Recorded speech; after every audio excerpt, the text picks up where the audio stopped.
పెళ్ళైనా పండగైనా వేడుక ఏదైనా పట్టు చీరల ప్రత్యేక వేదిక వారాహి సిల్క్స్.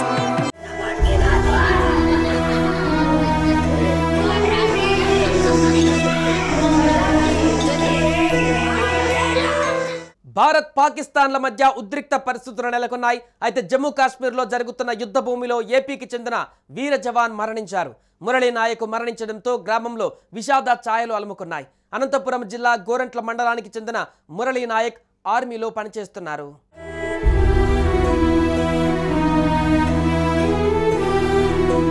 పాకిస్తాన్తో భారత యుద్ధం అంతకంతకు భీకరంగా మారుతుంది.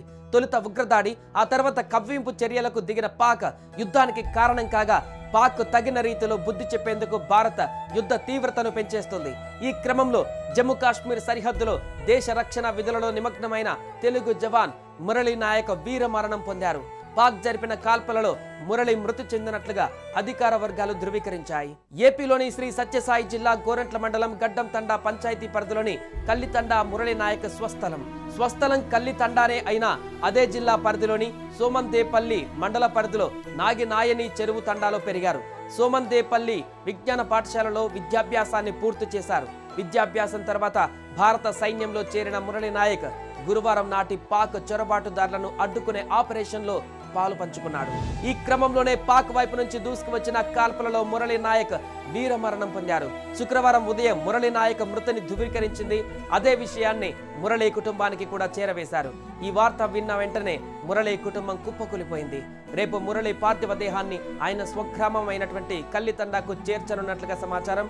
మురళీ మరణ వార్తతో ఆయన స్వగ్రామంలోనే కాకుండా ఏపీ వ్యాప్తంగా విషాద ఛాయలు అలుముకున్నాయి.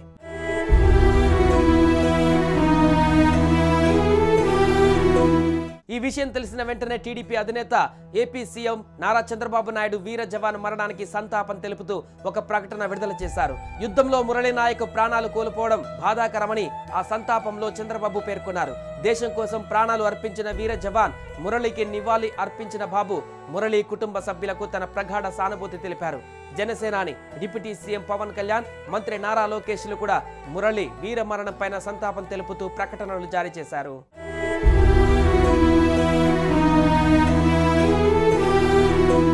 పాకిస్తాన్ ఇండియాలోని 15 నగరాలలో దాడులు చేస్తుంటే భారత్ పాక్లోని 9 నగరాలలో దాడులు చేస్తోంది.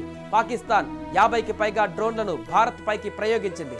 అయితే భారత దగ్గర S-400 అనే మిసైల్ డిఫెన్స్ సిస్టమ్ ఉంది. అందువల్ల దీని ద్వారా భారత్ పాకిస్తాన్ నుంచి వస్తున్న మిసైల్స్ ని అడ్డుకుంటుంది. అలాగే డ్రోన్లను కూడా అడ్డుకొని నాశనం చేస్తుంది. అందువల్ల పాకిస్తాన్ ఏమీ చేయలేని పరిస్థితి ఏర్పడింది. ఇప్పటి వరకు ఎవరికి ప్రాణ నష్టం కలగలేదని, ఎక్కడ ఆస్తి నష్టం జరగలేదని భారత రక్షణ శాఖ స్పష్టం చేసింది. దేశ ప్రజలు అప్రమత్తంగా ఉండాలని ప్రధాని మోదీ పిలుపునిచ్చారు.